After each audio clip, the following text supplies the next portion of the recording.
From the promise of endoscopic facelifts to the inspiring story of my daughter Zara building her own empire, we're talking glow, grit, and everything in between. Party's over. Externally, I wanted to look a certain way, but internally, I wasn't happy. I've had so many procedures, so many treatments, more than I can count. I started to really focus on doing things for my body that made me feel good. I decided to write my book to share this knowledge, and people have really resonated with it. And that night at 5 in the morning, there's a girl at the front door. I was able to figure out what a narcissist was because I was married to a narcissist. There's some stuff in there I'm very surprised that you're talking about. I can spot the red flags now from a mile away. I want the viewers of my show to walk away feeling great about themselves and feeling empowered. I'm going to incorporate my story as well in the show, but I also am very interested in learning about other people's stories. I love your honesty and your genuineness. That's what makes you so authentic and real and why people want to talk to you. Watch Party's Over. It's going to be fun, informative. We're going to have a great time. Party's over.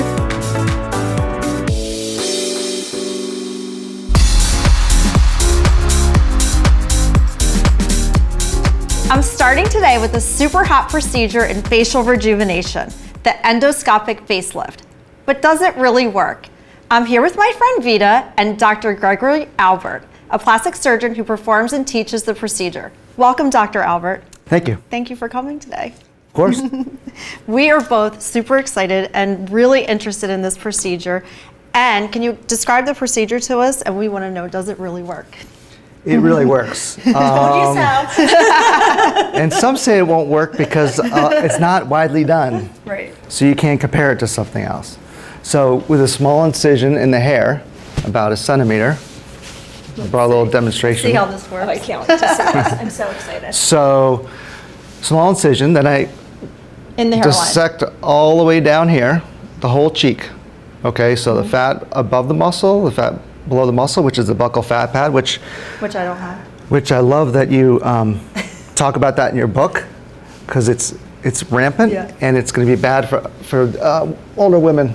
So this gets deployed, then I pull out the sheath, and then with the endotine, I lift the cheek, suture up here, and you're done. That's it. That's it. You're done. You're in and out. So it's not like Well, it's not that simple, Okay. because you have to get it even from side to side. Okay, so you do both sides. What's the anesthesia like? Anesthesia is generally IV sedation. Sometimes Okay. it could be done under local if someone really wants to do that. So you can do local. You could. So okay, I just want to understand this. So Yeah. you do small incision in the hairline, Right. and then you just lift up with one suture, or are you using? Well, this is extra. This grabs like Velcro, if you will. Oh, it's this And inside. yes, and this dissolves. It goes away. Oh, so it's almost like a PDO thread in a way. Much stronger. But stronger. Here. So this goes in my face, and then how long before it dissolves? That way. How long is it staying in there? It dissolves in 6 months. 6 months, okay. And Yeah. then how long do the results last? Well, it depends on what year of life you get it done. Okay. So if Okay. it's done in your 30s, it's going to last probably 10 or 15 years. Which is amazing. Yeah. And then if you have it done in your 40s, it might last about the same. But then as you get older, 70 maybe it will last. But it's a great design. It's a great design. That gives you the reliability with a difficult procedure. And that's why it's not really popularized that much, because not every doctor does this type of procedure. And do you teach other doctors as well? I do teach other doctors. And it's great meeting doctors from around the world Yeah. and teaching them. And even though there's a language barrier sometimes, it's still great This is fun. great. This is incredible. I was under the impression when you were saying endoscopic that it was more like some kind of a body tight or radio frequency. It's I'm like like, a I don't real understand how that facelift. works. Right. And so you had your buccal fat pads taken out, I think so. and maybe you have some filler in your cheeks. So right now I have 2 threads on each side. This is new. I just did this a couple weeks ago, and filler here. Okay. Yeah. Yeah. So. But I had a facelift at 47. Yeah. So the cheeks. So since your buccal fat pads are out, we might not be able to do it in you because there's not a lot to lift. But we still will get the corner of the mouth to be neutral again. This part's great. You can lift And it looks very, very natural. Sometimes I'll do it in conjunction with a facelift that didn't lift the middle part of the face. So you'll actually do another facelift along with this. Right. Okay.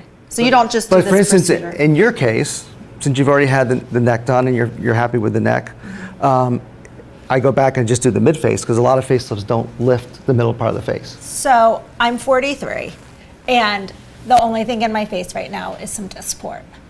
So would I be a candidate for this? Yes, you would. Because Okay. you have a little bit Right of there, developing right? It's of getting- sagging, and yep, it'd be subtle. But be subtle. subtle is what a lot of patients want nowadays. Of course. And that's what we want for our viewers. We want them, if they want to get work done, we want them to do it subtly. That's what I talk Yeah. about in the book, because you don't want to look unnatural. So that said, so somebody like me, right, that wants to do this in the next couple years, right? Should I stay away from filler and just keep doing the Botox? So I've never done filler before because I want to get a facelift. So that's kind of been my plastic surgery plan. So it's unusual to have patients like you that don't Very have fillers. responsible, right? I love it. It's a lot easier. She does amazing.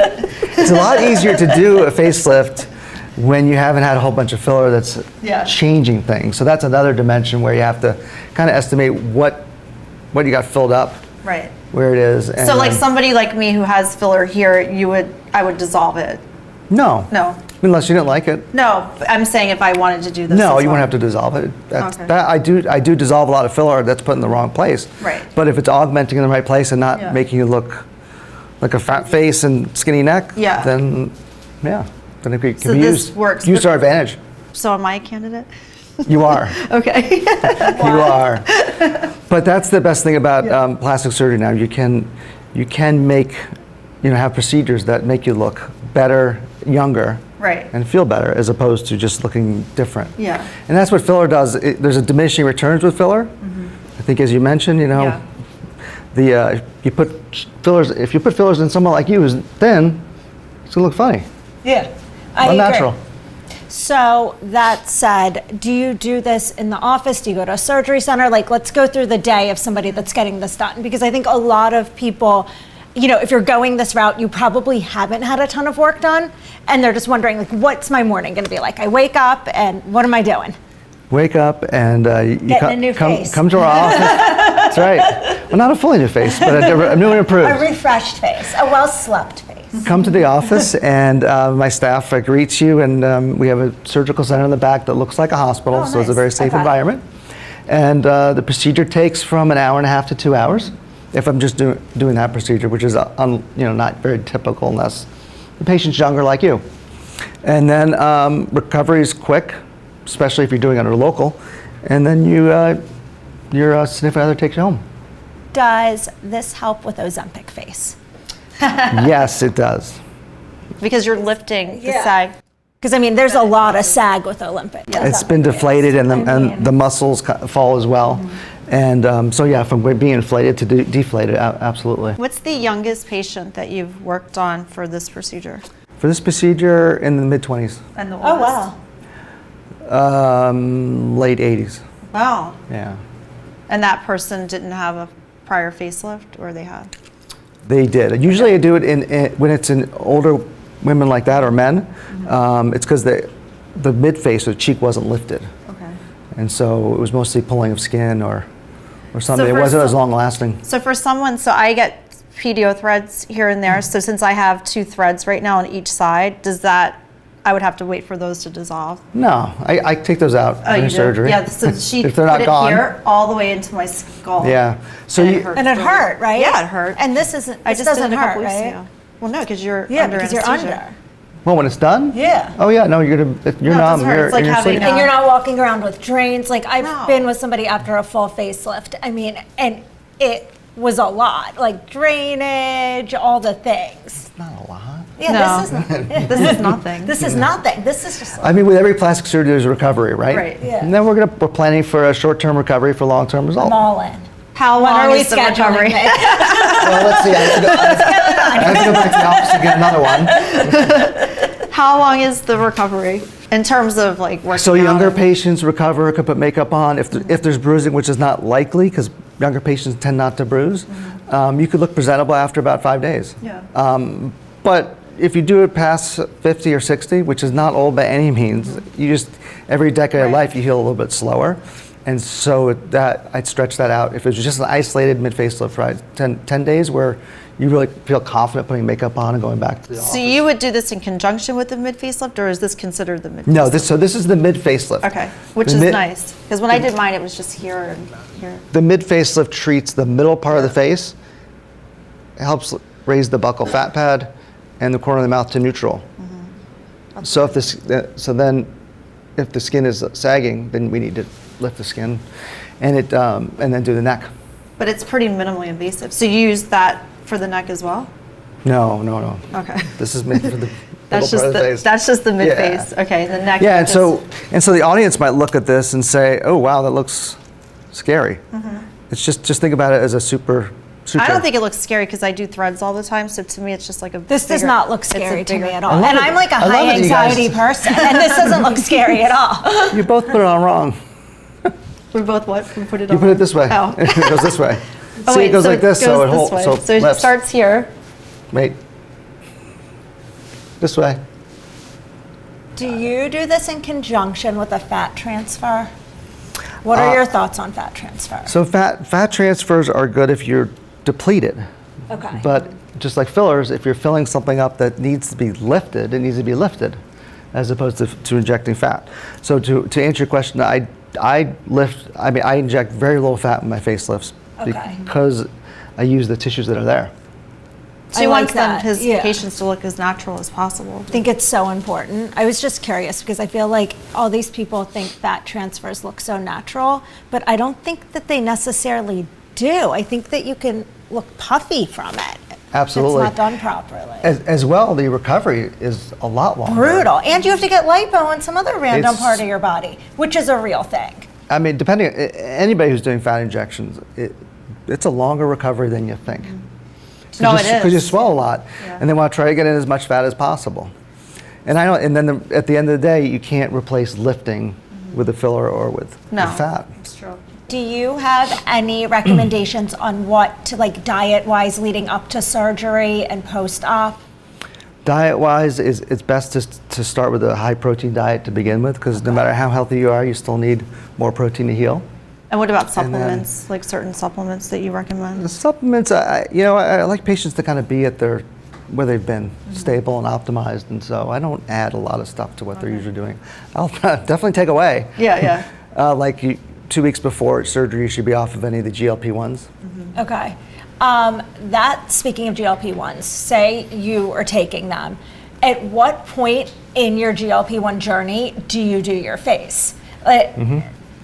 It really depends on what your ideal body weight is and where you want to be. If someone's still overweight, but that's where they're going to be, Yeah. then it's appropriate. Okay. You definitely need to be where your end result or close to it because it will change. Correct. It will change a little bit. The face, there's not a lot of fat in the face, so buccal fat pads and other things do shrink, but they don't shrink a lot. I think mine are gone though because I think they took them out when I did my facelift when I was 47. So they didn't tell you? I think you did. It was so long ago. I don't remember. So I think long it was ago. like 7-8 years ago. So I'm so confused. I Do think we you like did. buccal fat pads or do we not like buccal fat pads? We do. We do like- we need buccal fat pads because I still have them. So I'm right. Okay. Oh, you do? Okay. Yeah, I still have them. Yeah. I never removed them. No, you can see exactly who has had I the think buccal fat pads. I think they're removed. I think almost all the newscasters have their buccal fat pads removed and they look like skeletons. Yeah. And later on in life, it's going to look even worse. Yeah, I have like a small face But I don't- already, so I felt like it would be a really bad idea to take anything out of my face. I need more. You don't have any. Yeah. There. I didn't know if I had them or not, but my injector told me she thinks they've been removed. It looks like you did. Yeah. Yeah, I would agree. But you might have just a little bit left down here. Yeah. We'll see. So you're at home. So say you're at home, right? And you're looking in Not the often. You're looking in the mirror. Yes. And what should you look out for knowing that it's time to go see somebody for a consult? When you think you need something in the mirror. When you're in the mirror lifting constantly. If you're doing it for someone else or to get a job or to advance, that's the wrong reason to do it because you're going to blame it on the facelift then. Yeah. And so doing it for yourself and feeling more confident and obviously younger looking and such. So I think it's so great. I really do. I mean, why not tweak it if you can? And as long as you're going to the right person, then you look natural. I just feel like it's one of those things that it's quick, comparatively speaking, and the results are amazing. And then it's probably preventing more labored work down the line, right? Like if you do this younger, when you're in your 60s, you're not going to have to do this major surgery, right? well, look, the best part is about doing it earlier is yes, there's less to kind of fix or move, and so then you don't have to walk into a room and say, oh my gosh. Someone says to you, oh my gosh, you look like you had a facelift, or when did you have your facelift? Right. As opposed to they just say, you look better. Refreshed. Well rested. Yeah. So, but it's obviously great. The patients that talk about it too are great. Yeah. a lot of my best work goes unnoticed. So it's oh my gosh, it's lying it's really about possible. plastic surgery makes me so angry. This is such a trigger point for me. It makes me so mad. Like, just be honest about it. They lie to me. They lie to me too. No way.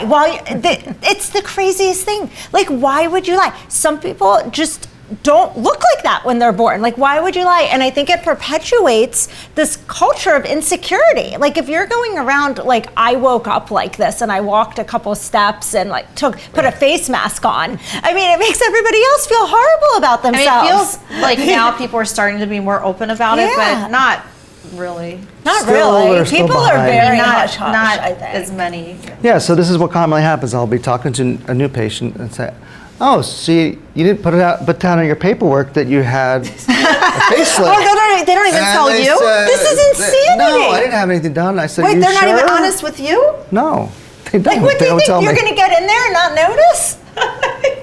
Oh, fillers too. No, I didn't have any fillers. No. Wow. But you can tell. You should not lie I to your can tell. Yeah, you can look doctor. at somebody's face and tell. Yeah. I mean, I don't understand these people that lie to their doctors in general. Like, I didn't whether realize it's that even cosmetic people or are lying not. to you in the office Yeah, they do. and telling you that no. Look at me, model patient. I tell my doctors the truth. Well, when I come in for a real consult, then he can. I mean, he's read my book, so He knows all the, do you have like a printout you take on your list? Like, you have to whip out your I don't phone. even have to fill out Just the hand them forms. your phone and be like, hey, look, this is everything I've done. So for your patients, how happy? I mean, are they? I'm sure ecstatic about the results. What kind of feedback do you get? Months later. So the best response I had from a patient, which happened a couple times, but I had to correct her. She said, Dr. Albert, and this is after she had a facelift done a year before. They didn't fix her middle part of her face and not really her neck. She said, I feel like I look like I did in high school. I said, well, maybe college. And so that was one of the best compliments ever. That's so funny. Especially That's since great. it was redone Yeah. and she was, I'd seen her first actually, and then she decided to go somewhere without the mid-facelift. Oh, you saw her first, and then she went somewhere else, Correct. and then she came back to you. So it was a very, A little bit. very kind of good, Yeah. very kind of good kind of story. But I never get upset with patients when they come back with a tail. But then, how long after that procedure? So she had to wait an entire year before she could She waited a year, yeah. to come back. Wow. So she should have gone to you first. That's right. What do you think for people at home, because obviously everybody doesn't live in this area to fly to you as much as we want them to. Yes. What should they look for when interviewing a surgeon? Good question. Well, you certainly not going to look just at their website and the before and afters because they're not very accurate. As a matter of fact, I was looking up knee lifts, which is a thing in the future that I want to cure, but anyway, you can't really tell what's going on in those pictures. But you're going to ask if they're board certified, experience. The best thing to do is to ask to talk to a patient who's had it, and not one that has been planted there. That's going to give you a good referral no matter what. Someone who has gone through it in your office and Which is has great. experienced it. Yeah. I think too, and correct me if I'm wrong, when I've had certain procedures done, I feel like you get an energy from the office where it feels right. Yeah. That's You correct. know, That's how I I feel. really feel Yes. that way. And I feel like there's offices you walk into and you don't get that energy. And if you don't feel it, maybe you should go. Yes, and that's a good point. A caring plastic surgeon and staff is definitely the right way to go. And what about somebody that specializes? That's how I have selected in the past. Yeah. Somebody that specializes in So the face and not everything. So specializing, social media doctors, they do this and then they replicate it, and that's what they do. And then you mentioned specializing. So facelifts, ENT doctors or facial plastic surgeons specialize in facelifts because they haven't been trained in full body plastic surgery. So I do full body plastic surgery, but I specialize in endoscopic and minimally invasive procedures. For the entire body? For the entire body, mini tummy tuck as well. The same thing? No. Oh, okay. No, I use a camera to be able to get to areas where I need to tighten or suture. Is there a way to do boobs now endoscopically? Is there an easier way without the scars? There are. Okay. Do you do it? But not very often because it's not the best way to do it in most patients. Okay. And sometimes it leads to a little more recovery because the incision's underneath. I feel like the scars aren't a big deal. I really don't. They heal. I think that really they're not well. a big deal at all. But I was just curious if that's where the future's taking us. Dr. Albert, we're so happy that you were here today. And where can our viewers find you? So it practices in Boca Raton, Florida. If you're familiar with the area, it's right near FAU.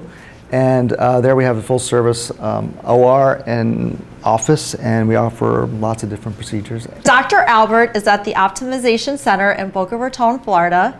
And we are so happy that he was here today. And Vita and I both cannot wait to become new patients. Thank you. Thank you. I'll Thank see you you for in the having me. office. I can't wait. Great questions. If you're loving Parties Over, check out my best-selling book, From Bullshit to Botox, for a whole lot more. Next up, a super inspiring story. Don't go anywhere.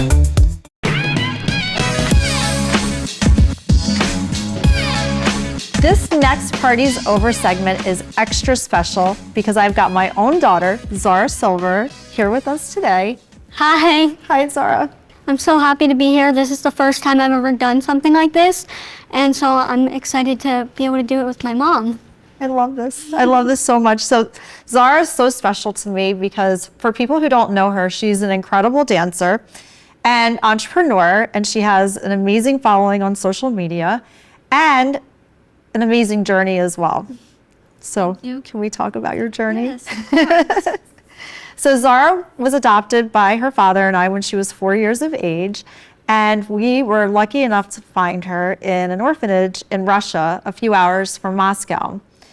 And that day when I met her, I knew within the first 5 minutes that she was very special and I wasn't leaving there without her.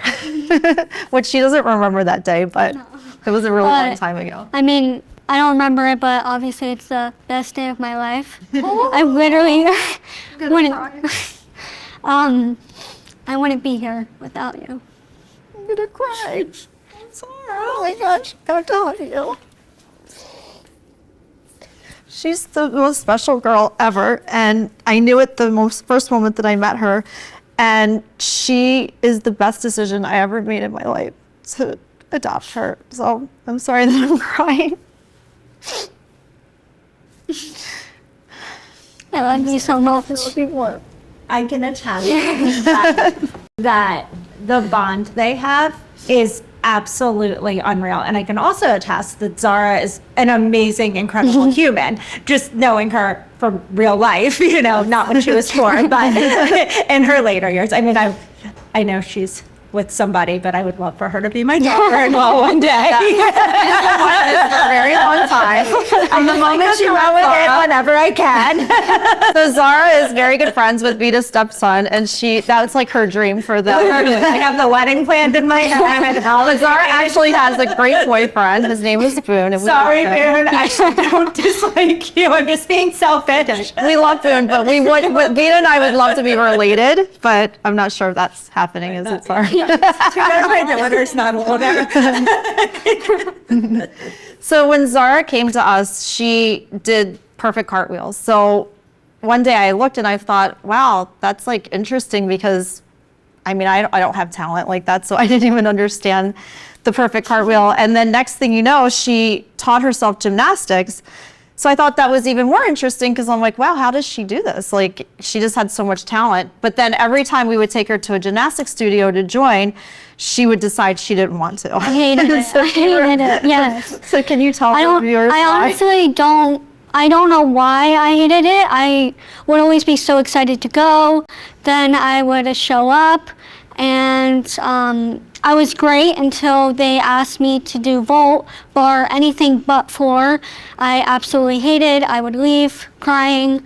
I think I tried probably 4 different gyms, and it just wasn't obviously meant to be. And then, every day I would come home from school, I would create dances, show my parents, and I think from there I kind of just knew that that's what I was supposed to do.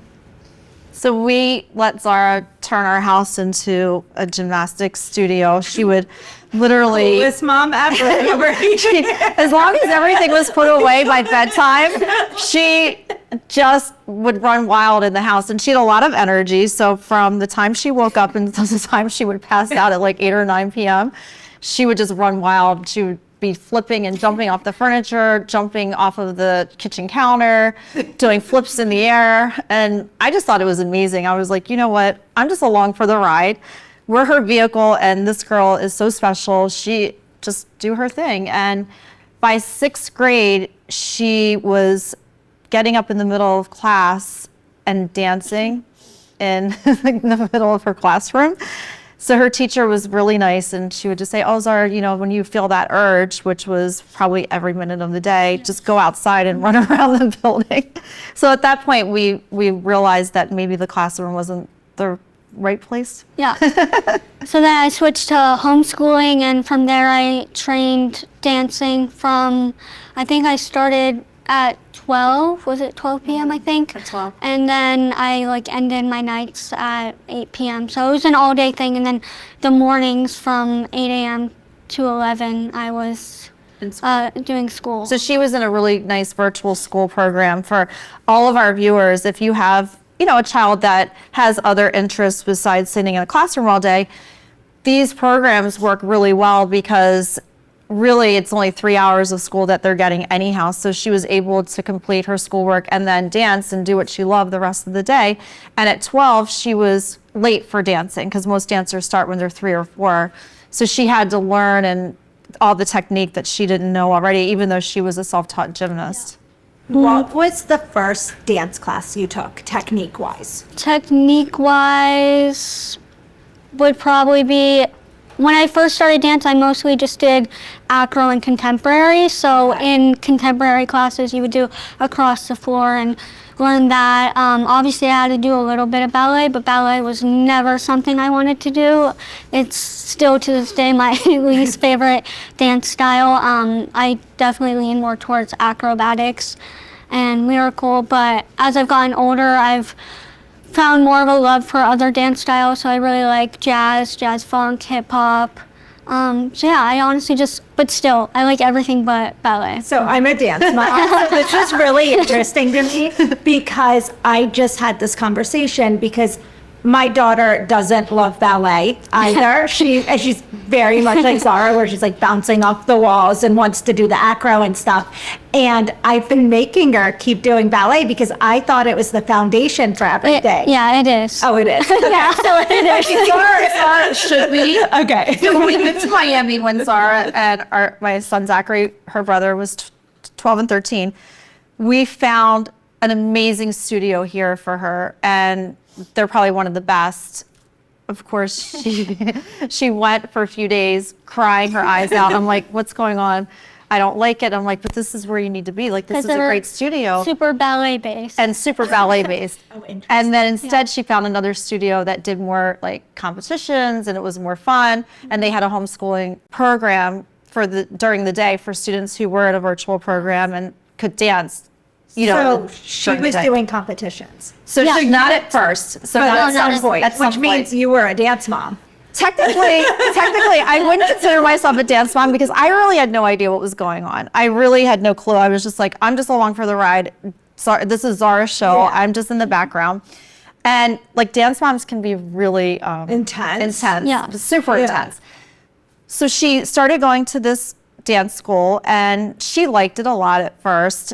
She started doing competitions, and then soon after she sort of grew out of that dance school and started doing privates, and then did competitions on her own, which she did very well. She would always win first or second place and went to nationals. And then how old were you when you decided not to do competitions?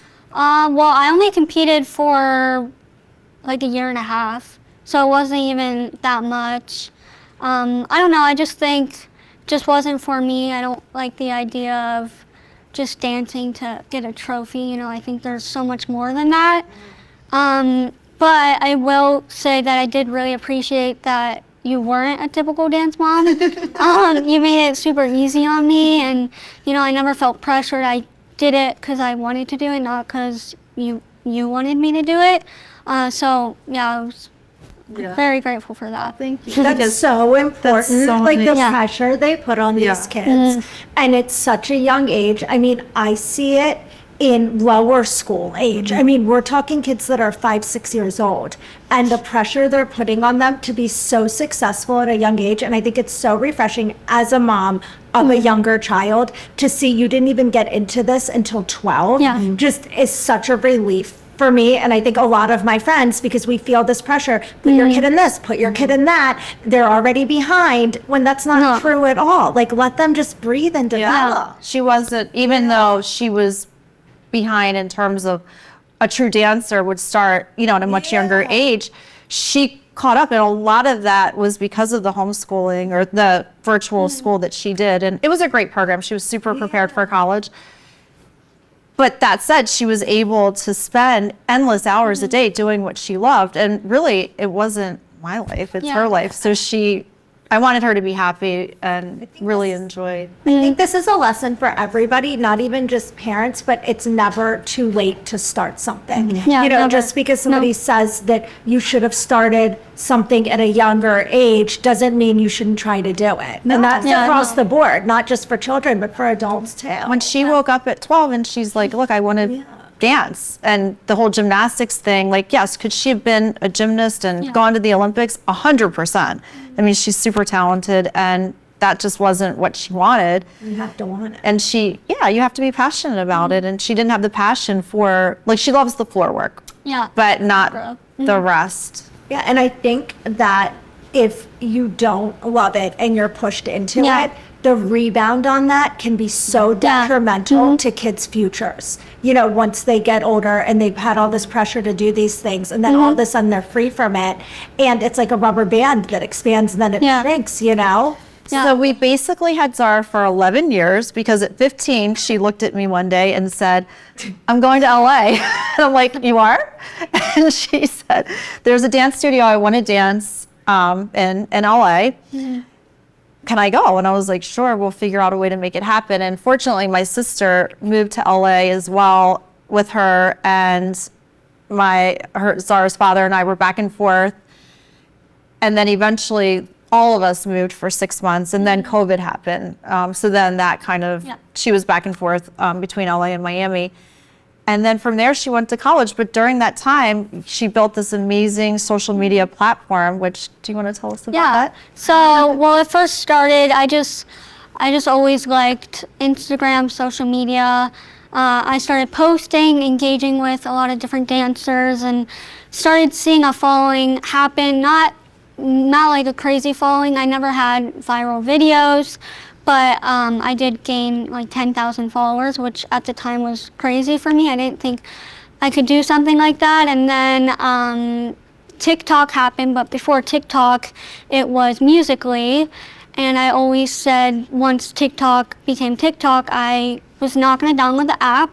I was like, this is cringy. I don't want to do this. Until a friend told me that I should get on TikTok, because Charlie D'Amelio, that's when she started blowing up, and you know, dance was becoming huge on that platform. So I was like, okay, sure, I'll try it out. I'll do like one video, and there was this trending sound, and it had a lot of like good beats, upbeats, and I decided to create some type of handstand challenge, and I didn't think anything of it. I posted it probably at 8 p.m.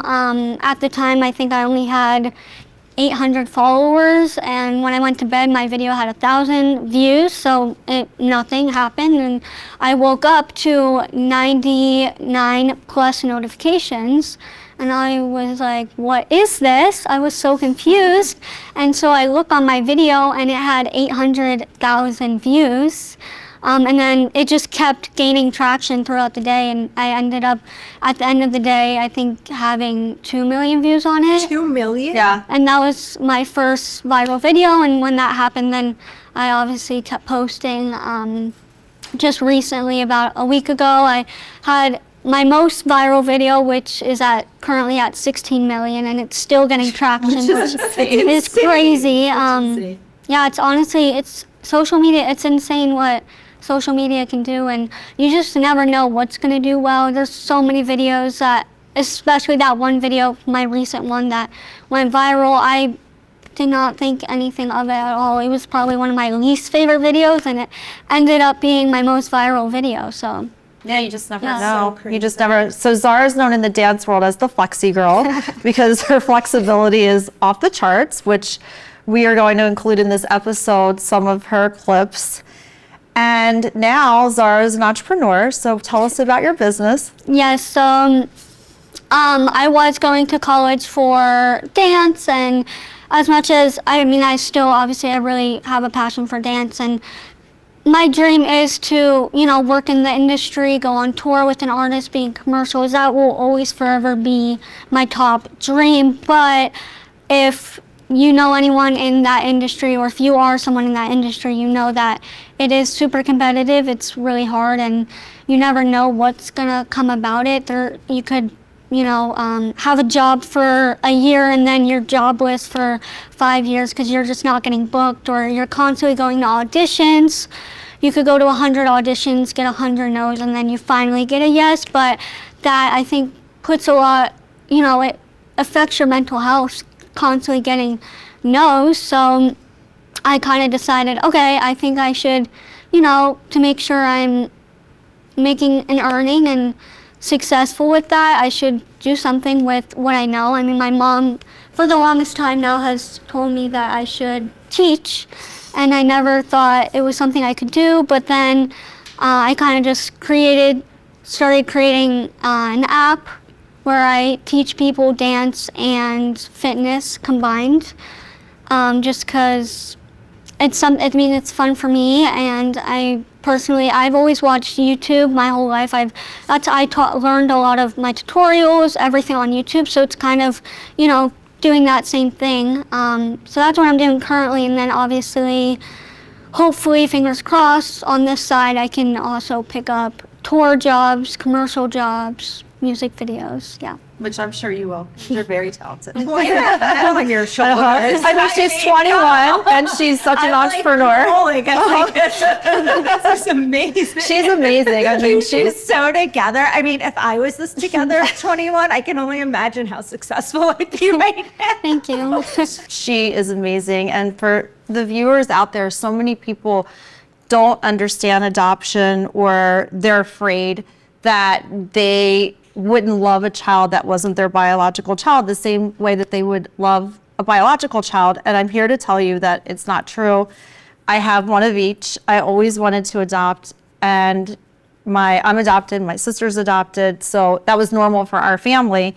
And after having our son, I wanted to adopt, so I waited until the time was right and decided, to go down this path. And honestly, it's the best decision I ever made in my life. And if anybody out there is on the fence of adopting, I mean, you get this incredible person that I love so much, and we couldn't be more bonded to each other. So if anybody has doubts, Zara's a great example. My mom's my best friend, and we are forever best loving. friends. Zara, you've had this dream of yours from the moment I met you, because every magazine that you would look through, you would start crying, whether it was Vogue, Glamour, whatever it was. And I would ask you, why are you crying? And you're like, because I'm not in the magazine. I'm like, okay, she's going to be famous.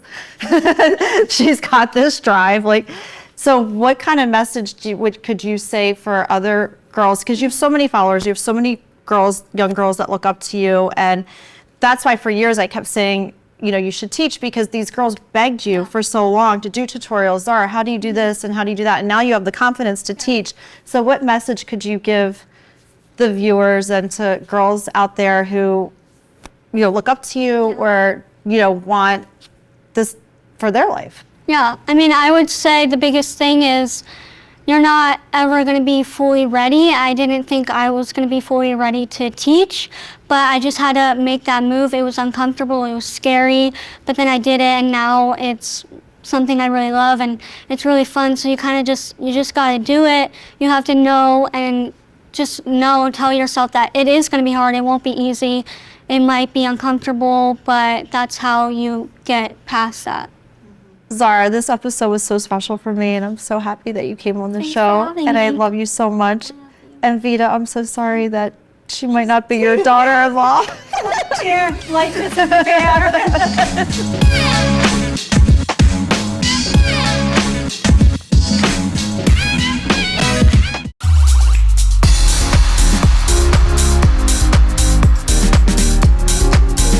Vita. Yeah. Now it's time for Spill It. It's our favorite part of the show, where we answer your questions and nothing's off limits. Listen to this. Dear Sandra, my boyfriend says he supports my career, but makes little jokes about how busy women don't have time for men. Every time I land an achievement, I feel like he resents me a little more. How should I handle this? This is not good. She needs to run, and I'll tell you why. Wow. Because if he can't be happy for you and support your career and makes little jokes now while you're dating, being married to this guy is going to be the worst mistake that you ever make in your life. It will be a complete disaster. A total disaster. And here's the thing.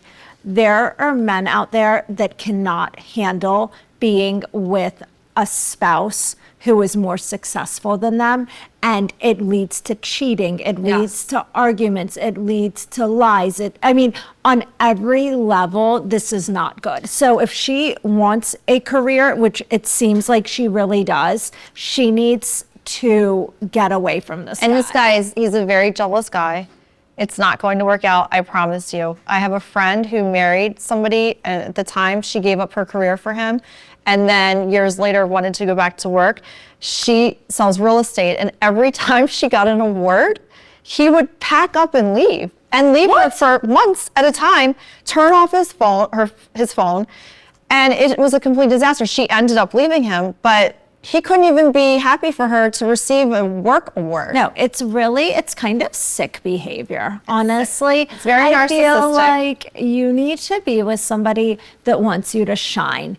And if somebody's dimming that light, they are not the person for you. Absolutely not. You have to run. I'm sorry to say, but this relationship is never going to work. This is not good. And there's no such thing as a little joke. No, let's be real. It's not funny. Little jokes are rooted in mean, big behavior. This isn't funny. It's not a joke. Yeah.